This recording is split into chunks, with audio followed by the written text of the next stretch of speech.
بسم الله الرحمن الرحیم. ګران کوتونکو د اواز په ماټه تانه کې موجود یم. دلته کې ډسټرکټ وایلډ لایف افیسر چې دی عبدالله صاحب هغه هم راغلی په ماټه تانه کې باقاعده کوم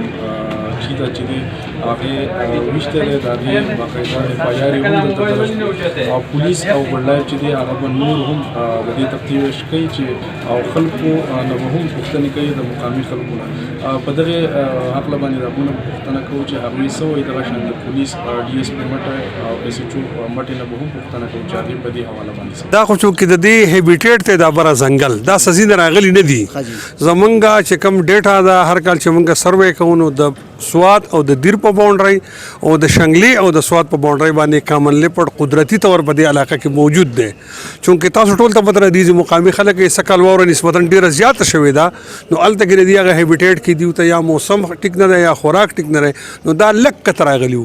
تاسو بیا د دې مټې تحصیل تاسو پته چې سربانډه بالکل په ځنګل کې ده نو دا واقع شوی په ځنګل کې دا انیمل مطلب غټې انساني آبادۍ ته نه دی راغلی خو دا غټ ځنګل نه لږ راکته شوی دی هلته خلکو لیدلی دی څه نقصان نه دی کړی خو خلکو د یارې نه په هغې باندې ډزې شروع کړي زخمي کړی دی او دی بیا مړ کړی دی دا خو تاسو ته پته د پولیس عام قانون هم دا دی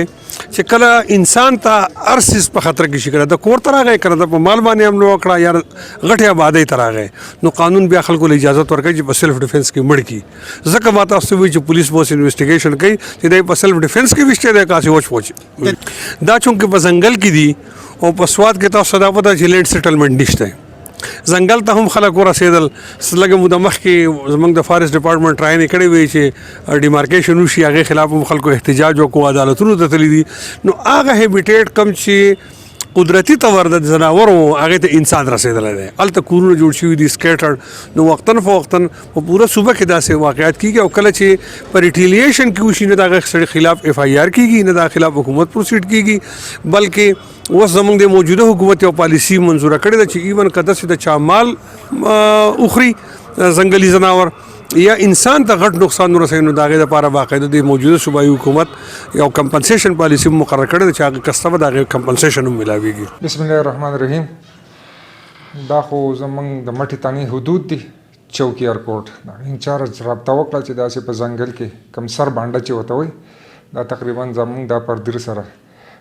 د نیاک درې سره وغیره دا بونډري ده چې په دې کې یو چیته راغلی دی حمله کړې ده دوه کسان پکې زخمیان دي لال محمد ولد نور محمد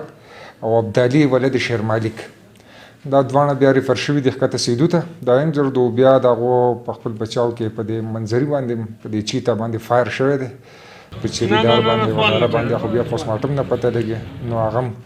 هلاک شوی دی د فایرینګ په سلسله کې او دا چونکې واوره ډېره زیاته شوې ده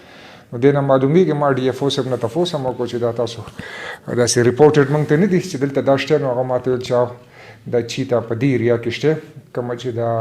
هیلي ایریا ده بره ځنګلات چې دي ډېر لرې دغه ده دا بونډري ده سر بانډه قادر کنډه وغیره دا څیزونه چې دي دا د دې سوات او د افردیر د نیاک درې دا تقریبا ټول یو بیلټ دی دا چې په دې کې دا شته نو بهرحال دا واقعه راغلی او بیا موږ دواړه ریپورټس به اوس دا وایلډ لایف والا ریپورټس هم موږ اخیستی دی او کوم چې زخمیان دي د هغو ریپورټ هم موږ اخیستی دی په دې کې یا فردر انکوایري کېږي انویسټیګیشن به کېږي چې څه حقیقت یا به انشاءالله ټول عوام مخې ته راځي.